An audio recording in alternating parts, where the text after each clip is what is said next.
Bismillahirrahmanirrahim. Ya'maluna lahu ma yasha'u min maharib wa tamathil wa jifanin kal jawab wa qudurir rasiyat.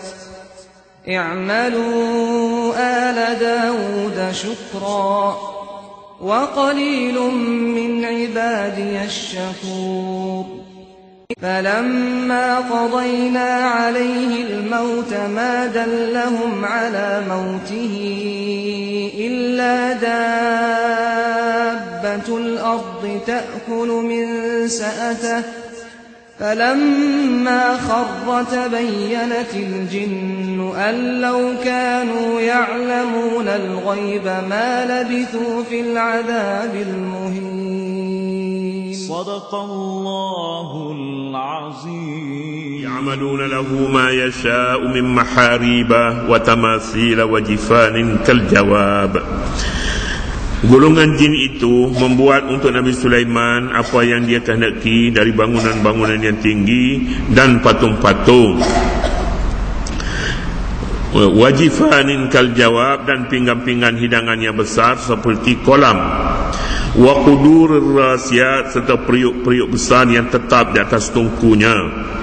Ya'malu ala Dawud syukra, setelah itu kami perintahkan beramalah kamu wahai keluarga Daud untuk bersyukur. Wa qalilun min ibadiyash syakur, dan sememangnya sedikit sekali di antara hamba-hambaku yang bersyukur. Kerajaan Nabi Sulaiman alaihissalatu wassalam menggemblengkan tenaga seluruh rakyatnya yang terdiri daripada burung-burung, daripada jin dan manusia. Apabila semua orang mempunyai tugas dan tanggungjawab, maka tidak ada masa kosong yang terbuang, tidak ada lepak, tidak ada orang yang tidak dapat menyumbang kepada kerajaan, tidak ada rakyat yang derhaka kepada pemimpin, sebab masing-masing tahu apa tugas yang harus disempurnakan kepada ketua mereka, kepada pemimpin mereka. Ayat menyatakan Nabi Allah Sulaiman alaihissalatu wassalam memerintah kepada jin supaya bekerja, membuat. Nabi Sulaiman alaihissalatu wassalam telah mengatur kerja-kerja itu. Apakah kerja yang ditugaskan kepada jin? Ditugaskan membuat mihrab, tempat Nabi Sulaiman beribadat, tempat dia berdoa, tempat dia semayang, tempat dia berzikir, tempat dia baca Quran. Kerana seorang pemimpin seharusnya memperuntukkan masa yang cukup untuk beribadat pagi dan petang, ghudu wal asal, pagi dan petang. Nabi Sulaiman alaihissalatu wassalam memperuntukkan masa dan ibadat. Kadang-kadang kita boleh beribadat bersama dengan jamaah, ada ibadat-ibadat tertentu, ada ibadat-ibadat khusus perlu dilakukan dalam satu tempat khas, namanya mihrab. Perkataan ini datangnya daripada harbun makna perang, perang, tapi diterjemahnya di sini bangunan tinggi dan patung-patung. Mihrab tak sesuai bangunan tinggi. Mihrab jadi sesuainya dengan erti tempat ibadat. Ni mihrab ni namanya ni. Sebuah masjid perlu ada beberapa ciri-ciri utama bagi sebuah masjid itu. Dia mesti ada mihrab dia, dia mesti ada mimbar dia, mesti ada ni apa nama ni, tinggi ni, kubah ya, kubah mesti ada. Dan ini ciri-ciri khusus. Jadi menara sana sebutnya tadi, menara mesti ada, menara tinggi. Kalau tak ada menara, tak cukup rukun masjid. Masjid luas, menara tak ada. Masjid ada tapi mihrab ada, mimbar ada, tongkat tak ada. Mesti ada tongkat. Walaupun tongkat orang kata orang tak guna ada sekarang ni, perang sekarang ni bukan dengan tongkat lagi. Tak, mesti ada tongkat besar. Barulah hebat Pak Imam dia baca khutbah. Ni tongkat tak ada, bercakap, berdegung, rata-rata pergi. Campur bahasa Inggeris, bahasa Melayu. Maksudnya campur. Jadi saya rasa bukan macam tu. Mestinya watak dia, baju dia mesti pakai baju imam lah, baju nampak hebat kita imam baca. Dan tongkat pun besar tongkat. Mimbar juga yang mestinya menunjukkan syiar bagi sesebuah masjid. Mihrab kena guna. Kebanyakan masjid mihrab tak guna mihrab. Pak Imam tak minta terduduk kat situ, dia duduk kat dalam. Sudah semayang dia masuk dalam tu. Jadi dia masuk dalam tu, makmum pun tak tahu masuk buat apa, berdoa ke, baca Quran ke, aircon ada. Jadi mihrab tu sepatutnya Pak Imam di sini kalau orang nak datang nak minta air tawar pun datang di mihrab. Tengok Pak Imam ada, mintalah tak air tawar sikit misalnya.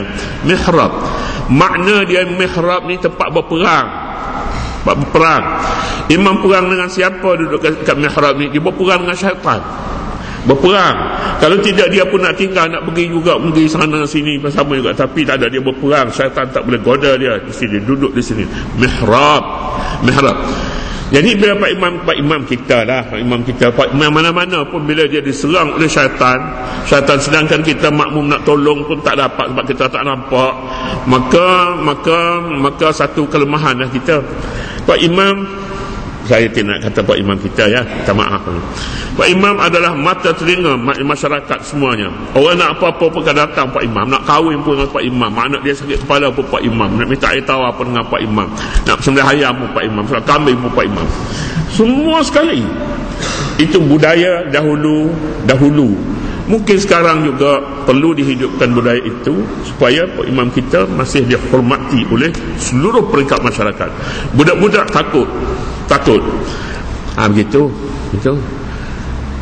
Waktu Pak Imam dulu orang tak pakai janggut, Pak Imam dah pakai janggut. Budak-budak lari tengok janggut Pak Imam. Itu dia. Mahari mesti dihidupkan. Dan sebuah masjid, mimbar mesti dihidupkan dengan sebaik-baiknya. Menara juga mesti cantik.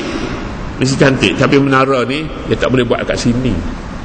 Menara sepatutnya masjid dia kena buat kat luar. Pasal kena dia tinggi je. Kalau buat kat sini, bila bocor dia kena makmum lari dah. Pasal masjid bocor. Kebanyakan ini kubah ke sini, menara kubah dia tak boleh ada di sini. Duduk tempat yang kalau bocor pun dia tidak mengganggu orang semayang. Saya rasa macam tu. Dan akhir-akhir ni pun nampaknya menjadi masalah, bukan saja masjid ini, tapi masjid mana-mana pun kubah inilah menjadi masalah kebocoran. Dia memerlukan kepada perbelanjaan yang besar untuk memperbaikinya. Nabi Sulaiman AS mula-mula sekali dia suruh para jinnya yang terdiri daripada ifritnya, terdiri daripada berbagai-bagai, yang jenis jahat pun diguna, yang jenis baik pun diguna untuk buat mihrab. Tapi terjemahnya di sininya untuk membuat bangunan-bangunan yang tinggi. Tak apalah juga, tapi mihrab ini kalau dicari perkataan asalnya harbun, mana perang. Harb. Watamasila dan patung-patung. Patung dulu dalam syariat Nabi Sulaiman, Nabi Daud, patung tak ada masalah. Patung orang-orang ternama, patung Nabi-Nabi, patung orang besar, patung. Tapi apabila manusia Bani Israel dia salah gunakan patung, dia bukan saja ada, tapi dia sembah pula apabila punya patung itu meninggal dunia. Patung Nabi Sulaiman, patung Nabi Daud, ada patung. Tamasi jamak pada timsal. Setelah mereka menyembah patung, maka hukum dalam syariat Islam diharamkan menggunakan patung. Sebab manusia salah guna, manusia mempersekutukan Allah Subhanahu wa taala. Hinggalah kalau tidak guna pun, tidak menyembah, tidak sembah pun, patung datang orang lain sembah. Kalau tidak pada zaman hidupnya, pada masa dia selepas daripada dia meninggal juga akan disembah. Jadi kalau begitu, atas dasar saddu zara'i', tutup segala jalan-jalan yang boleh membawa kepada syirik. Tutup, jangan pakai, buang segala timsal, patung. Pembuat patung ini golongan jin yang diperintah oleh Nabi Sulaiman AS dalam kerajaannya. Semua jin-jin ini yang baik dan buruk diberi kepadanya jawatan besar, buruh, ini pekerja-pekerja digunakan oleh Nabi Sulaiman. supaya membuat mihrab, wa tamasil dan patung-patung, wa jifanin kal jawab dan pinggang-pinggang hidangan besar seperti kolam. Besar pinggan. Orang-orang ni pada waktu ni makan banyak. Mana masa Nabi SAW pinggannya macam kolam. Kolam ni dia tidaklah macam air kolam, mana tidak besar. Itulah dia pinggannya makan. Boleh jadi juga pinggan besar dia makan, bukan satu orang satu pinggan ini, tidak, dia makan bagaikan talam gitulah, agaknya datang ramai-ramai makan dalam talam yang diperbuat oleh jin. Jifan namanya, jifan. Sekarang ni pun dah tak ada pinggan Nabi Sulaiman. Kalau ada kita boleh pergi tengoklah bersama mana ni jifan ini. Pokok ada di Haikal Sulaiman. Boleh jadi ada di Haikal Sulaiman, tapi oleh kerana Haikal Sulaiman tu seringkali di perang, dicerobohi, maka barang-barang ni boleh jadi pada satu ketika dahulu ada, tapi sekarang ni dah tak ada lah. Tak ada pasal besar sangat. Wajifanin dan pinggan-pinggan hidangan yang besar seperti kolam. Jin dia boleh buat ini. Jin boleh buat pinggan barangkalinya ni pasal daripada besi lah, ataupun daripada tenaga, daripada tembaga yang diperbuat hasil daripada tembaga yang dilembutkan oleh Nabi Sulaiman alaihissalatu wassalam, yang disebutkan dalam ayat terdahulu, wa asalna lahu ainal qitri, kami hancurkan baginya mata air, menjadi mata air, tembaga menjadi mata air. Wa qudurir rasiyat, serta periuk-periuk besar yang tetap di atas tungkunya. Periuk-periuk besar. Yalah, kalau pinggan besar, periuk besar lagi daripada pinggan tu. Pinggan macam kolam, tak payah nak khayal macam mana periuk dia.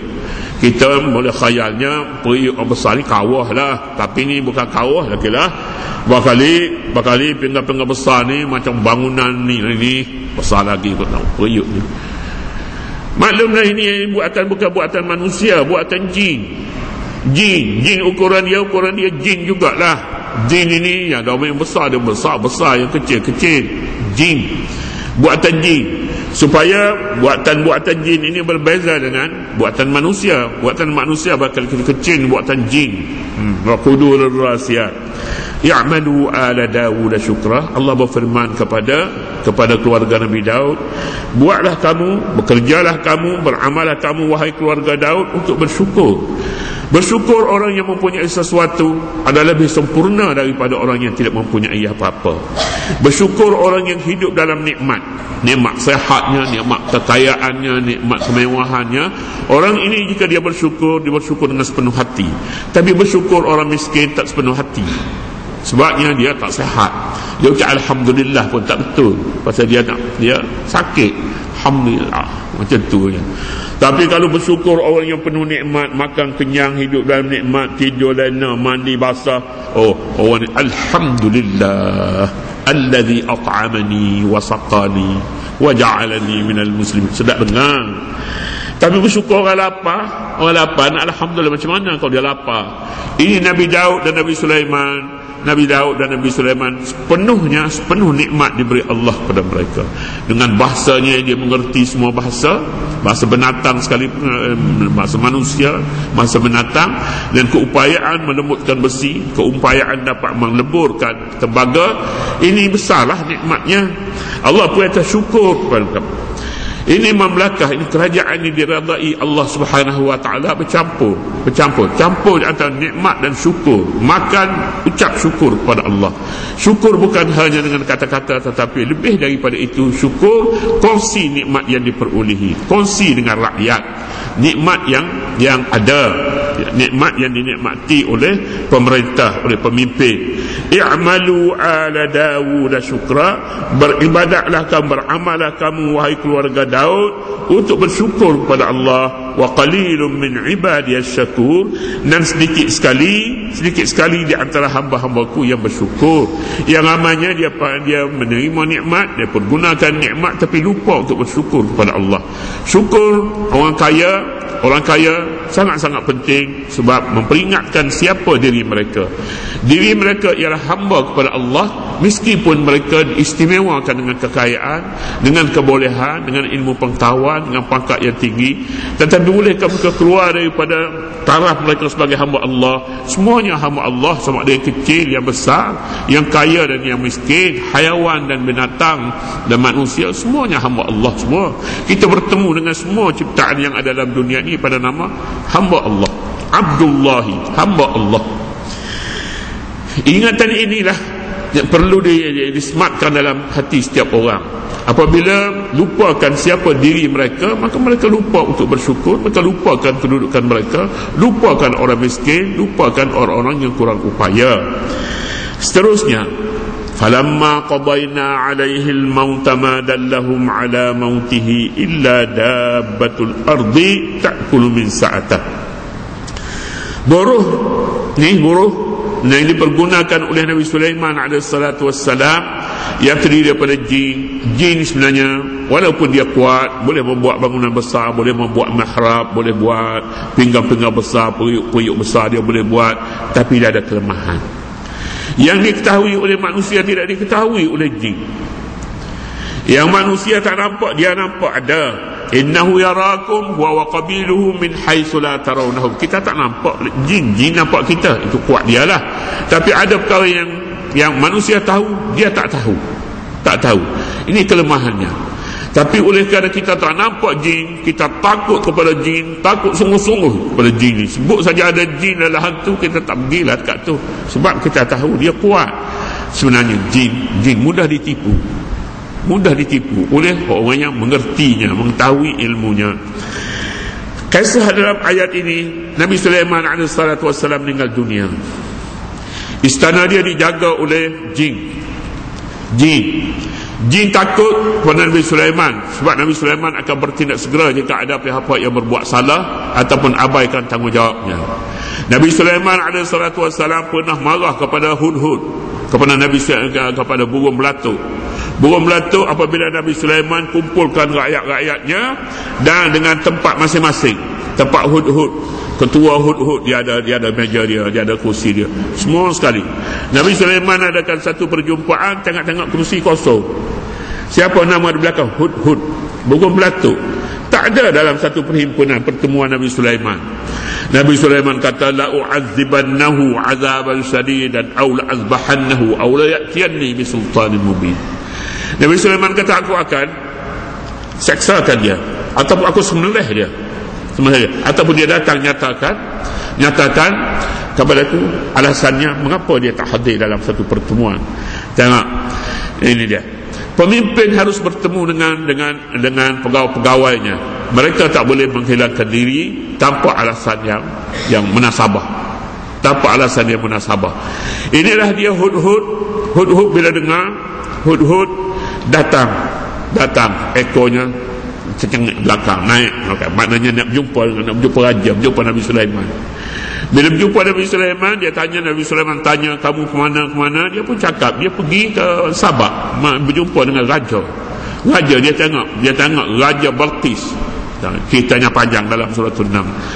Nabi Sulaiman kata, tak apalah kalau macam tu, tunjukkan bukti, hantarkan, bawa surat aku ni, hantarkan kepada Balqis, raja perempuan permaisuri di negeri Yaman pada ketika itu. Dan sebutnya di sini masing-masing mempunyai tanggungjawab dan hendaklah menyempurnakan tanggungjawab itu. Jin juga menyempurnakan tanggungjawabnya, tetapi jin yang ditugas menjaga istana Nabi Sulaiman tak tahu Nabi Sulaiman dah mati dah. Dia duduk jaga lagi tengah panah, seksa lah jinnya, seksanya buat Nabi Sulaiman. Kita hari ini kita diseksa oleh jin, seksa.